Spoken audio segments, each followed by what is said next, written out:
Welcome to Falkirk Figures, the home of vintage action figures. And today I'm going to be doing my second WWF Hasbro vintage figure unboxing. I've got some of the stars of my first video set up on the table in front of you. I'll put a link in the description if anyone hasn't seen the first video to go and check out those guys getting unboxed. Bit of a theme with the first video was that I was going to be unboxing some figures that maybe weren't that hard to come by, figures that were not going to cause much controversy because they weren't any of the holy grails or anything like that in the Hasbro collection. I certainly don't have any holy grails today, but I think I'm a lot closer to controversy in this video than I was in the first. There are some of these guys that I'm going to be opening up today that people might be upset. As I say, in my last video, I was looking for figures that are on beat up cards, on foreign cards, cards that really don't have much value as mint on card.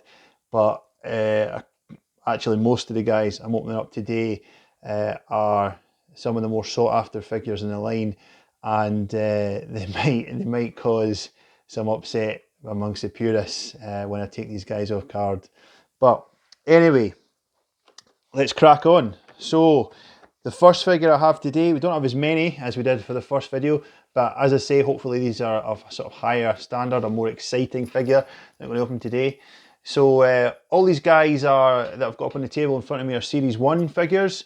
One of the figures I didn't have from the Series 1 when I was growing up was the Ultimate Warrior in his green trunks, the Ultimate Warrior who had the jump move, which is based on his sort of shoulder tackle when he bounced off the ropes and flew across the ring at his opponent.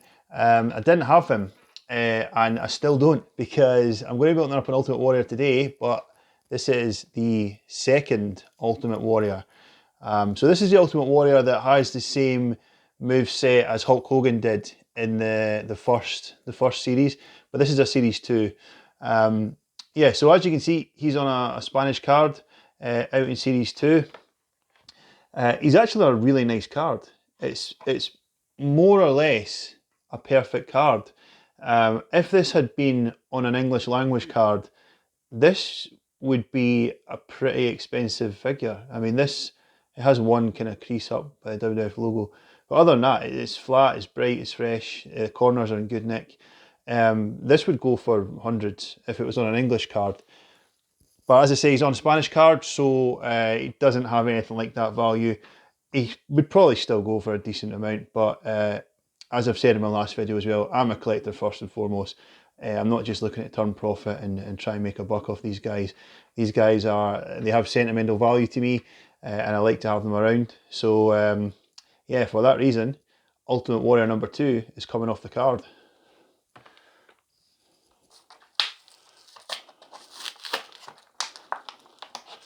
Oh, this is actually looking tricky. There you go, it's coming off at the top. So, here he is. Warrior number 2. Yeah, so he has the move, I don't know what it's called, because obviously it's a Spanish card, so I can't read what his move's called. I know it's the Gorilla Press Slam for Hulk Hogan when he does this, but I don't know what it's called when Warrior does it. But yeah, so he looks in pretty decent nick. There is a pretty cool variant out of this figure, which is the Fun School one. Fun School was the company that distributed these figures in India, and it was just the same figure, but just really shoddily made. But I actually quite like the Fun School version of this figure. I've seen it online, I've never seen one in person, but I've seen it online a couple of times. It just kind of has more sort of luminous colours in his tights and his tassels and things. But yeah, he's a cool figure. He's a guy that I had, as I say, when I was young, and played with him until he was knackered. The tip of his nose kind of stuck out at me. That always kind of gets scuffed. It always comes through black. But he's an awesome figure, and I'm delighted to have him in my collection today. Stick him at the front. Cool. Yeah, so Ultimate Warrior. He's a Series 2 figure, but the other guys, the reason I've got the Series 1s from the last video out is because the other guys are from Series 1. And if you weren't too bothered about me taking Ultimate Warrior 2 off the card, might feel slightly differently about this next one. This is Hakeem, the African Dream. Obviously, previously known as the One Man Gang in the WWF before he was repackaged somewhat controversially as Hakeem, the African Dream. Yeah, one of the figures that were really hard to come by, even at the time, even when they were out back in 1990 or 89 when it came out. Hakeem was really difficult to get a hold of. So if someone had Hakeem, you were always going to invite them around to play at your house because he was quite a big guy. I mean, he was one of the guys that you could sort of expect to go on a good run in a Royal Rumble or something like that. So you wanted to have him when you were playing with all your figures together, but really tough to get, and now incredibly difficult to get. If you get a good card, Hakeem, on an English card, that's going to cost you hundreds. Didn't quite pay as much as that for this guy, and actually got a reasonable deal, I think. It wasn't much, it was like 30 quid, I think I paid for this guy. Obviously, foreign card, not a terrible card, but not a great card. Bubble is yellowed though, so that kind of takes the value off of mint on card figures a little bit. But obviously doesn't matter to me because I'm going to be taking him off the card. So let's see what Hakeem looks like.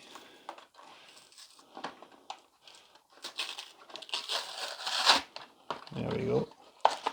All of these guys look like they're pretty difficult to get out. Oh, come on, mate. There you go. So Hakeem's out. Yeah, whenever I see this guy loose, because I don't think I had him when I was a kid. Certainly not as a new figure anyway. They're always scuffed. They're always got kind of scrapes around the edges of the hat and his toes and stuff. But he's looking pretty fresh. He's looking pretty good. I'm not entirely sure what his move is. I think he's meant to do like a headbutt. Yeah, pull him back and he jumps forward. Not too many of the Hasbros had that move. In fact, he might be the only one that has that move. I know someone that's got a similar move that might come up later on in the video. But yeah, Hakeem was a fairly unique figure. One of the things that always stuck out, even at the time, always stuck out to me about Hakeem when I saw him, I didn't have him, but a few of my friends did and such, was that his legs looked like, I thought they were like He-Man legs. He had like those like skinny ankles that went out to a huge big bowling ball calf. And they just, the way they were sort of shaped, I often thought they looked like He-Man legs, like legs of a He-Man figure. But yeah, he's a good one. He's a good addition to the collection. Delighted to have him. And of course, he was in Series 1 alongside his tag team partner, Big Boss Man. They were known as the Twin Towers in WWF at the time. Yeah, so I think he was actually considered a tag team release in Series 1. There was a Demolition in Series 1, Axe and Smash, as the first, really recognisable tag team that were released. But then also I think the reason behind Hakeem and Big Boss Man both making the final cut of 12 for Series 1 was that they were the Twin Towers tag team at the time. So yeah, so Hakeem straight in the loose Hasbro collection. Now this one might cause a little bit more controversy. This is one of the most difficult Hasbro figures to get. As I said, I've stuck to my my sort of tactic of looking for foreign cards, looking for beat up cards, looking for guys that don't have a great deal of value to them. But this guy's treading the line. This is Andre the Giant. He, like Hakeem, he was difficult to find even when this was a new set out to play with in 1989, 1990, 1991, whenever that was. Yeah, he was difficult to get. Not everybody had an Andre. I don't think I had one actually. I don't think I had an Andre. I definitely remember him. I remember my friends having him. I remember him being involved in sort of when we were playing with wrestlers. But I don't think I ever had Andre the Giant in my own collection. Yeah, so to get Andre now, if you had Andre on a mint on card, on an English language card, especially if it's a good condition card, I mean, this one's not too bad. That could go for silly money, several hundreds, probably closer to 1,000 if it's in really, really good nick. This guy's on a Spanish card, so obviously doesn't hold as much value. His bubble's pretty decent though. His bubble's clear, no cracks, no dents, anything like that. His card isn't too bad. I didn't pay a fortune for this guy. I certainly paid more for this than I would pay for any other figure if I had the intent of taking him off the card. But like I say, Andre's a hard one to get, so I didn't mind paying that a little bit extra. And obviously, every WWF Hasbro collection has to have some specific guys in it to make it a legitimate collection, a worthwhile collection. And Andre the Giant is definitely one of them. You need to have an Andre in your collection if you're going to have anything like a serious Royal Rumble or main event match in your ring. So yeah, here's Andre. Let's see what he looks like. Oh, definitely easiest of the three yet to get him off the card.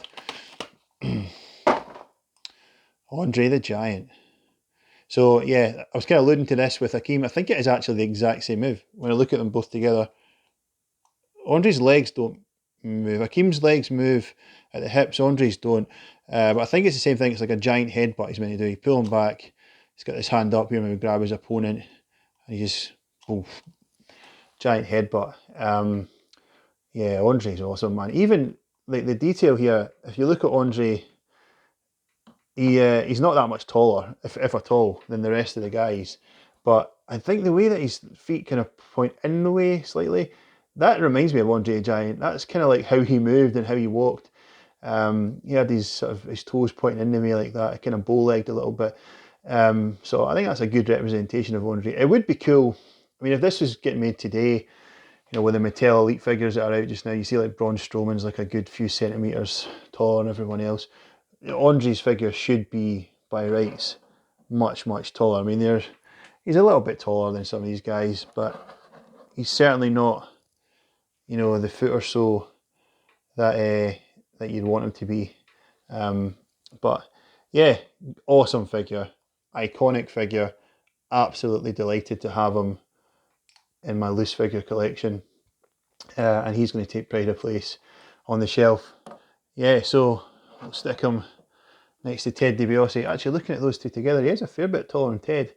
But yeah, stick him next to Ted DiBiase. They had that famous storyline in WWF where Andre won the WWF title and sold it to the $1 Million Man. I thought it was awesome. But anyway, yeah, so my collection grows. I don't have the entire collection on the shelf. Anyone that watched the first video would know that. I've got a few guys tucked out the road just now, but getting bigger and it's getting better. We're getting some cooler guys in the collection as well. Hopefully this won't be the last Hasbro unboxing. It certainly won't be the last unboxing video. I've got a few other sets of figures to unbox coming up, so keep an eye on the channel, subscribe, hit your notification bell if you want to know when those videos are live, and yeah, hopefully see you again. Stay safe, speak soon.